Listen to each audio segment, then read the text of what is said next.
looking to send in these candelas and start looking for a plant. Tadaneki finds one, Woogieman finds revenge. A quick back and forth as an E1D pops off. It doesn't quite get the full control, but you're looking at 50 seconds, loads of time.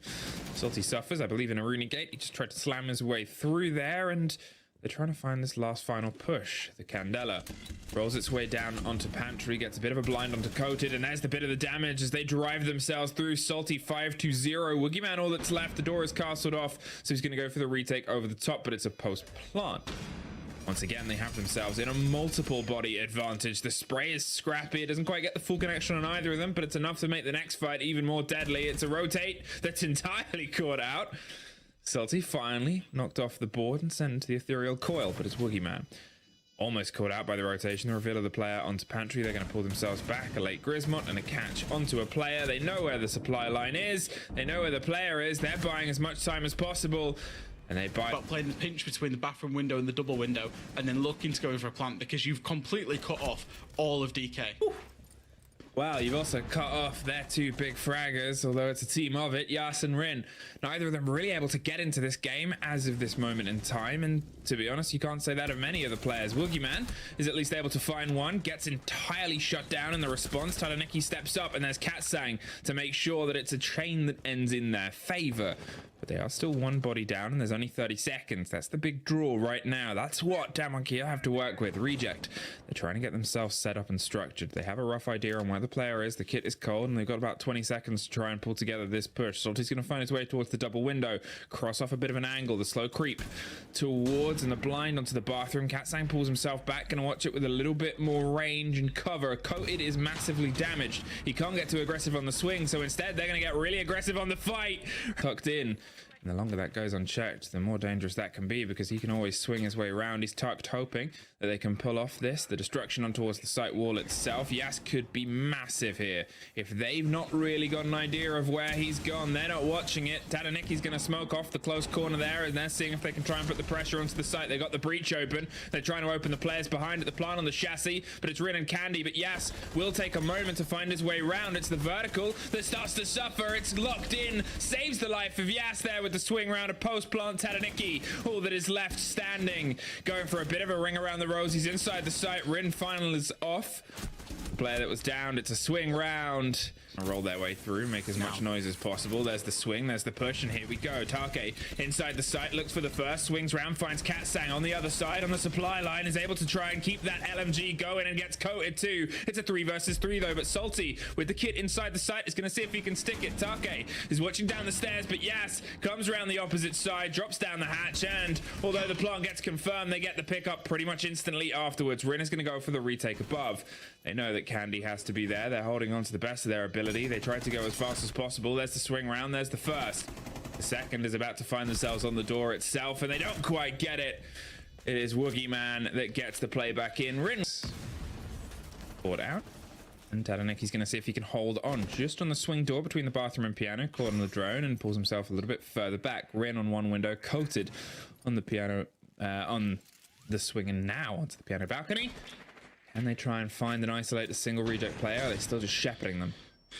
DK have spent a lot of time to just get top floor control. They've just about got it by the looks of it, as 2 kills will come in. I was about to say they need to get them kills if they don't get top floor control fast. They've managed to very quickly establish top floor control and a couple of kills, so they were being patient and they were rewarded for their patience. Steady droning now, steady bits and bouts, as you said, of top floor control. They're looking to try and find the pieces of the final players, and there's at least Salty causing some problems.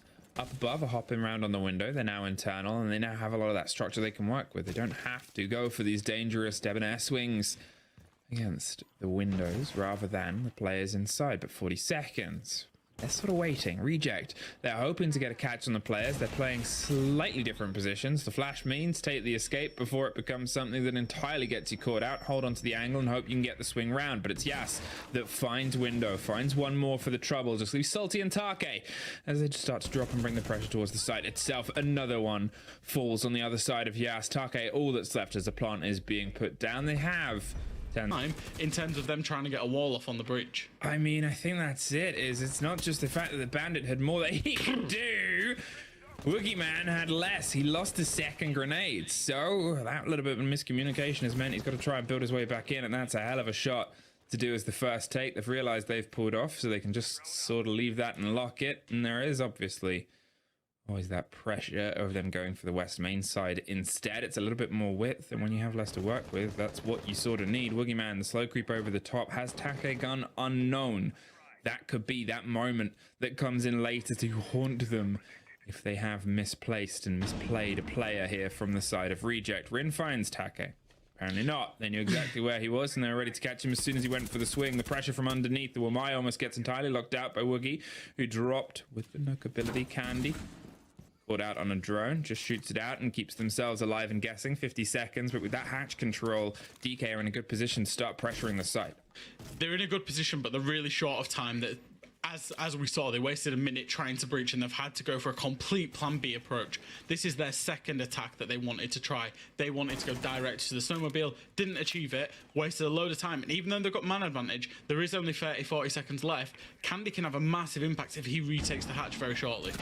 He's going for it, and he's gone for it. Finds the first. The hatch cover is his. They're going for the swing and the pressure. Tadaniki goes down inside the site. Rin doesn't quite get it. Candy should be dead, but survives and thrives. And with 15 seconds, as long as he's in that hatch, they know they need to try and take control of it. Yes, he's looking for the fight itself. The drone on the player behind the pillar. They might go for the 2 versus 1 push here, but he's moved off into a new position. Doesn't get the connection, though. Katsang is going to go for it, but look at Candy. He's rotated round. He doesn't quite get the full cover. Finds it. The triple, but it's yes.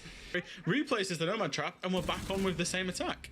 Well, there's Candy instantly finding some revenge here, and one of the things that we've seen on the previous attack rounds from Damwon Kia is that they've been able to sort of punish Reject without getting somebody caught out. And this time, sure, it's not intense 1-for-1 trades. The rotation, the bait of the play, the pullback up. Coated gets one, tries to snap to the other. Candy is now all that is left. The plant is going down once again. The pick back up Does find one of those kills on the top floor. That will be salted. It gets taken out. I mean, that's another victim, another spray through, and I think that's the response from Damwon Kia. They knew where the bandit trick didn't work last time, and they knew how close it kind of got to. Here, Candy does get a trade out, but it's a long, slow crawl, and now it's one he barely makes. Take, they're going to stack up, get that drone, and pull themselves back in. The breach being open means things are very awkward, but with a minute to work with and 4 players, Damwon Kia truly have this game in their hands. They just need to try and find a way to convert it, with Take and Window having to do, in many people's books, a bit of the impossible. It's a long run back and forth up blue to play those sort of dangerous games, and as Coded goes for the swing round, potentially on the opposite side, it's actually the Yas. Yana is going to step in instead. Yeah, just setting up for a plant here. You can see there's a lot of information being relied on for DK. They keep droning and droning and droning and droning, and it could be to their detriment, especially now Woogieman's been taken and Window can go and try and retake the top floor. That means Yas is going to have to commit his utility looking at the top floor, and this kill's absolutely vital. However, the rest of DK pushing through inside, they will go deep, they will get the plant down, and it's all going to be on Window in the 1v2 to clutch it out for his team. Well, the pre-fire gives the idea of where he is, but now it's the post-plant 2 versus 1. Doesn't see the end of it, though. Damwon Kia, they're able to secure themselves the full 3 points. It was a strong start from Reject, and then a stronger reminder of, oh yeah, we're the top dogs of this league. And I've got to say, that is really, to be honest, it's really impressive stuff from me in terms of Damwon Kia, is that they were 3-0 down. They were down against a really dangerous team, a really momentum-driven team in Reject game.